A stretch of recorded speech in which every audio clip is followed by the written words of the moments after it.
Madame Bovary. Part 1. Chapter 4. The guests arrived early in carriages. In one-horse chaises, two-wheeled cars, old open gigs, wagonettes with leather hoods, and the young people from the nearer villages in carts, in which they stood up in rows, holding on to the sides so as not to fall, going at a trot and well shaken up. Some came from a distance of 30 miles, from Gotterville, from Normanville, and from Canny. All the relatives of both families had been invited. Quarrels between friends arranged. Acquaintances long since lost sight of ridden to. From time to time one heard the crack of a whip behind the hedge, then the gates opened. A chaise entered, galloping up to the foot of the steps. It stopped short and emptied its load. They got down from all sides, rubbing knees and stretching arms. The ladies, wearing bonnets, had on dresses in the town fashion, gold watch chains, pelerines with the ends tucked into belts, or little colored fiches fastened down behind with a pin, and that left the back of the neck bare. The lads, dressed like their papas, seemed uncomfortable in their new clothes. Many that day hand sewed their first pair of boots. And by their sides, speaking never a word, wearing the white dress of their first communion lengthened for the occasion, were some big girls of 14 or 16. Cousins or elder sisters no doubt, rubicund, bewildered, their hair greasy with rose pomade, and very much afraid of dirtying their gloves, as there were not enough stable boys to unharness all the carriages. The gentlemen turned up their sleeves and set about it themselves. According to their different social positions they wore tailcoats, overcoats, shooting jackets, cutaway coats, fine tailcoats, redolent of family respectability, that only came out of the wardrobe on state occasions, overcoats with long tails flapping in the wind and round capes and pockets like sacks, shooting jackets of coarse cloth, generally worn with a cap with a brass-bound peak, very short cutaway coats with two small buttons in the back, close together like a pair of eyes, and the tails of which seemed cut out of one piece by a carpenter's hatchet.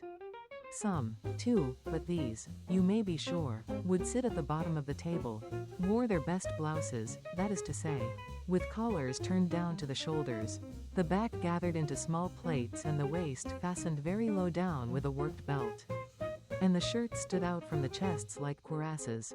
Everyone had just had his hair cut, ears stood out from the heads, they had been close-shaved, a few, even, who had had to get up before daybreak, and not been able to see to shave, had diagonal gashes under their noses or cuts the size of a 3-franc piece along the jaws, which the fresh air en route had inflamed, so that the great white beaming faces were mottled here and there with red dabs.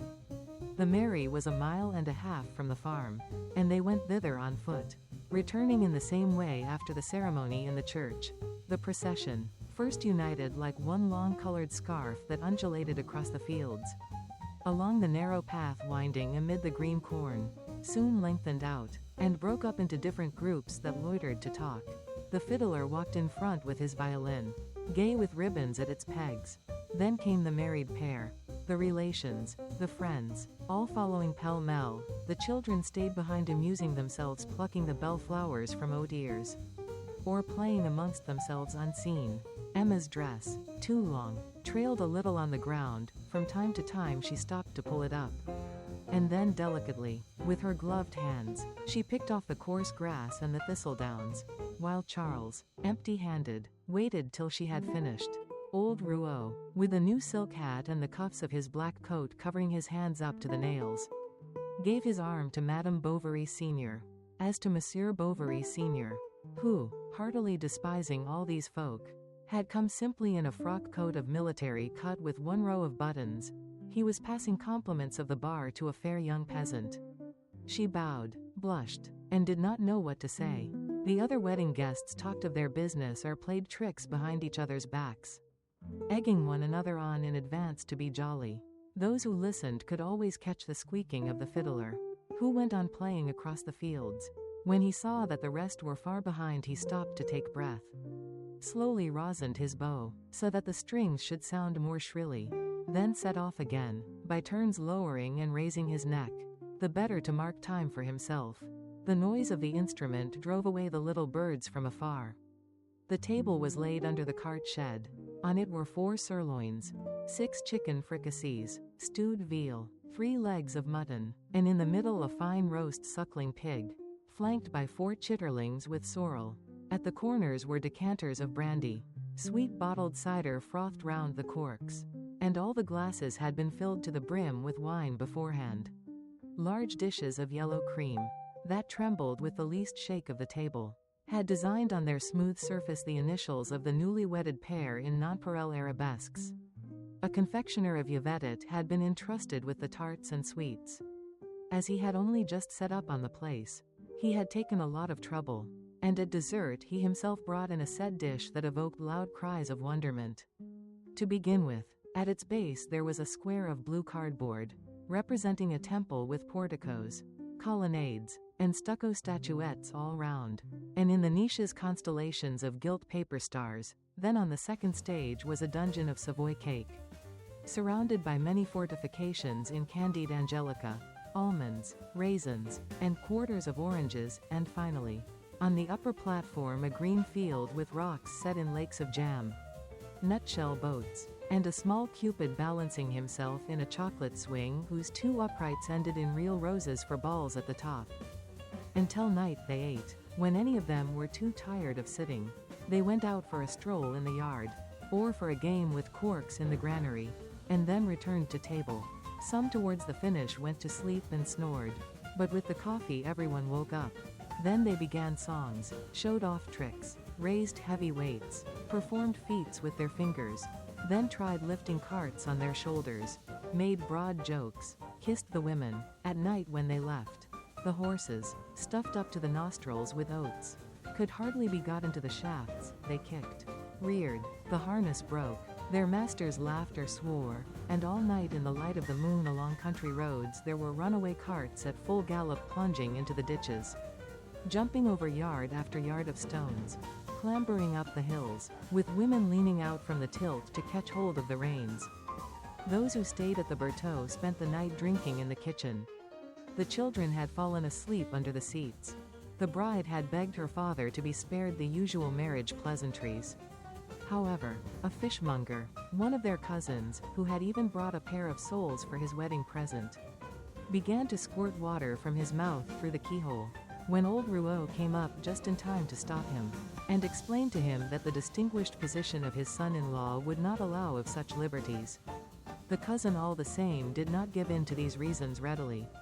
In his heart he accused old Rouault of being proud, and he joined 4 or 5 other guests in a corner, who having, through mere chance, been several times running served with the worst helps of meat, also were of opinion they had been badly used, and were whispering about their host, and with covered hints hoping he would ruin himself. Madame Bovary, senior, had not opened her mouth all day. She had been consulted neither as to the dress of her daughter-in-law nor as to the arrangement of the feast. She went to bed early. Her husband, instead of following her, sent to Saint Victor for some cigars, and smoked till daybreak, drinking kirsch punch, a mixture unknown to the company. This added greatly to the consideration in which he was held. Charles, who was not of a facetious turn, did not shine at the wedding. He answered feebly to the puns, doubles entendres, 6 compliments, and chaff that it was felt a duty to let off at him as soon as the soup appeared. 6 double meanings. The next day, on the other hand, he seemed another man. It was he who might rather have been taken for the virgin of the evening before. Whilst the bride gave no sign that revealed anything, the shrewdest did not know what to make of it, and they looked at her when she passed near them with an unbounded concentration of mind. But Charles concealed nothing. He called her, my wife, tutoyed, 7, her, asked for her of everyone, looked for her everywhere, and often he dragged her into the yards, where he could be seen from far between the trees, putting his arm around her waist, and walking half-bending over her, ruffling the chemisette of her bodice with his head. 7 used the familiar form of address. 2 days after the wedding the married pair left. Charles, on account of his patience, could not be away longer. Old Rouault had them driven back in his cart, and himself accompanied them as far as Vassonville. Here he embraced his daughter for the last time, got down, and went his way. When he had gone about 100 paces he stopped, and as he saw the cart disappearing, its wheels turning in the dust, he gave a deep sigh. Then he remembered his wedding.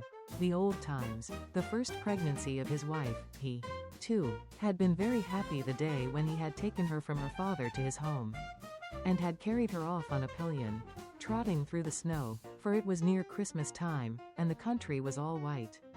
She held him by one arm, her basket hanging from the other. The wind blew the long lace of her Cauchois headdress so that it sometimes flapped across his mouth. And when he turned his head he saw near him, on his shoulder, her little rosy face, smiling silently under the gold bands of her cap. To warm her hands she put them from time to time in his breast. How long ago it all was.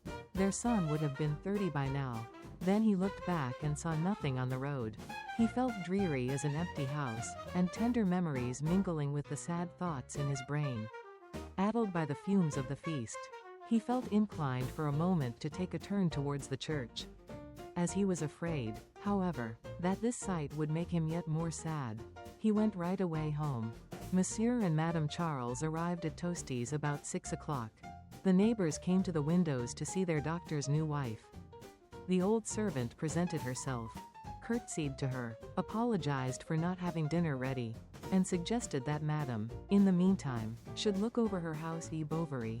Part 1. Chapter 3. One morning old Rouault brought Charles the money for setting his leg, 75 francs in 40 sou pieces, and a turkey. He had heard of his loss, and consoled him as well as he could. "I know what it is," said he, clapping him on the shoulder. "I've been through it.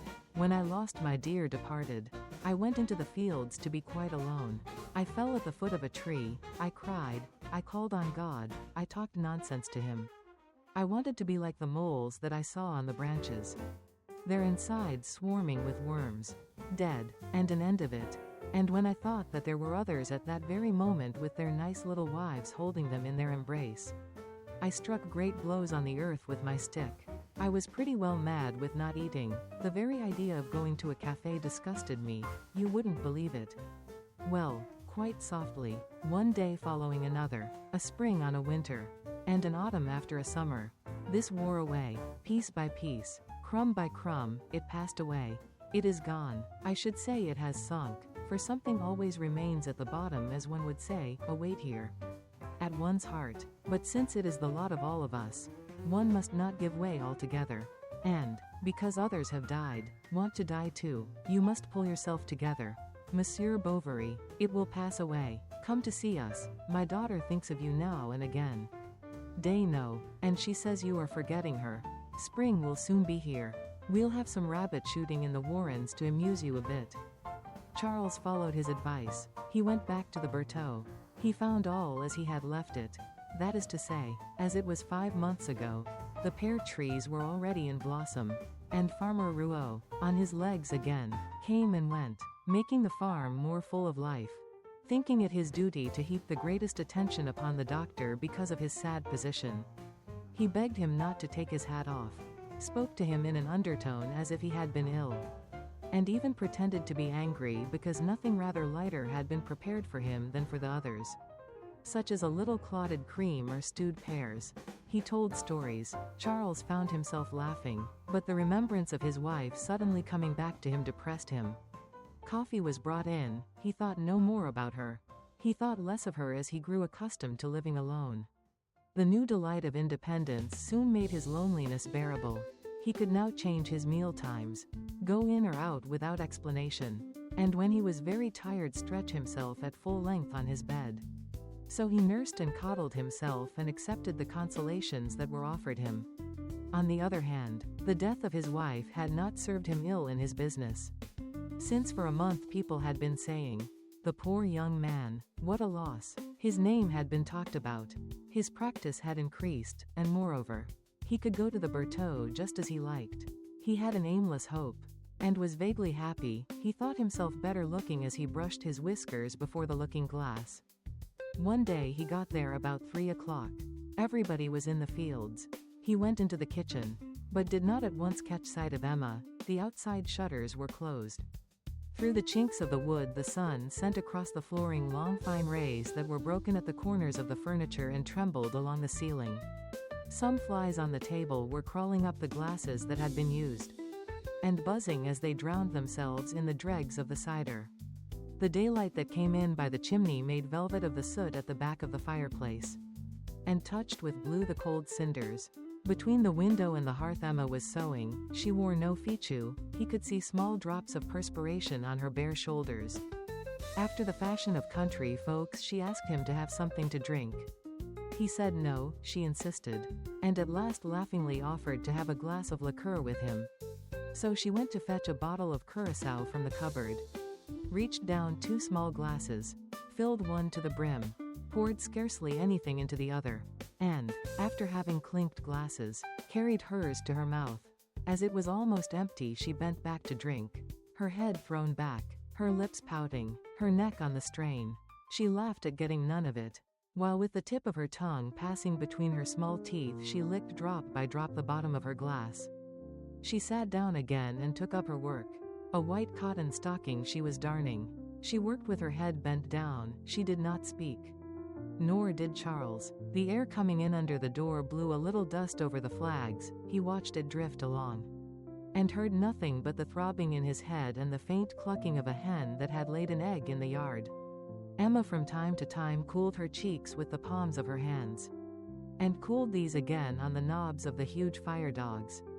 She complained of suffering since the beginning of the season from giddiness. She asked if sea baths would do her any good. She began talking of her convent, Charles of his school. Words came to them. They went up into her bedroom. She showed him her old music books, the little prizes she had won, and the oak leaf crowns left at the bottom of a cupboard. She spoke to him, too, of her mother, of the country, and even showed him the bed in the garden where, on the first Friday of every month, she gathered flowers to put on her mother's tomb. But the gardener they had never knew anything about it. Servants are so stupid. She would have dearly liked, if only for the winter, to live in town, although the length of the fine days made the country perhaps even more wearisome in the summer. And, according to what she was saying, her voice was clear, sharp, or, on a sudden all a languor, drawn out in modulations that ended almost in murmurs as she spoke to herself. Now joyous, opening big naive eyes, then with her eyelids half closed, her look full of boredom, her thoughts wandering. Going home at night, Charles went over her words one by one, trying to recall them, to fill out their sense, that he might piece out the life she had lived before he knew her. But he never saw her in his thoughts other than he had seen her the first time, or as he had just left her. Then he asked himself what would become of her, if she would be married. And to whom? Alas, old Rouault was rich, and she, so beautiful. But Emma's face always rose before his eyes, and a monotone, like the humming of a top, sounded in his ears. If you should marry after all. If you should marry. At night he could not sleep, his throat was parched, he was athirst. He got up to drink from the water bottle and opened the window. The night was covered with stars. A warm wind blowing in the distance, the dogs were barking.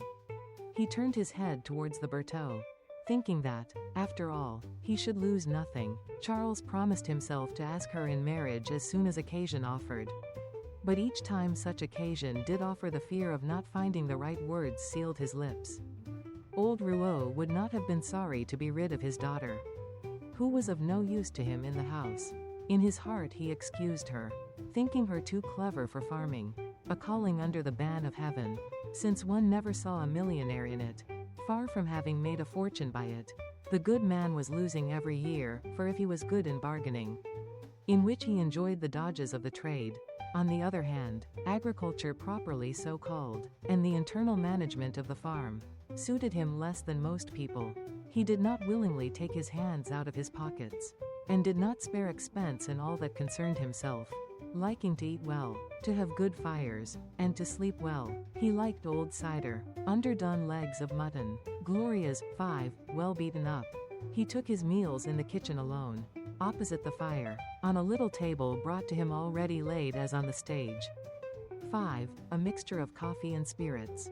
When, therefore, he perceived that Charles's cheeks grew red if near his daughter, which meant that he would propose for her one of these days, he chewed the cud of the matter beforehand. He certainly thought him a little meager, and not quite the son-in-law he would have liked, but he was said to be well brought up, economical, very learned, and no doubt would not make too many difficulties about the dowry.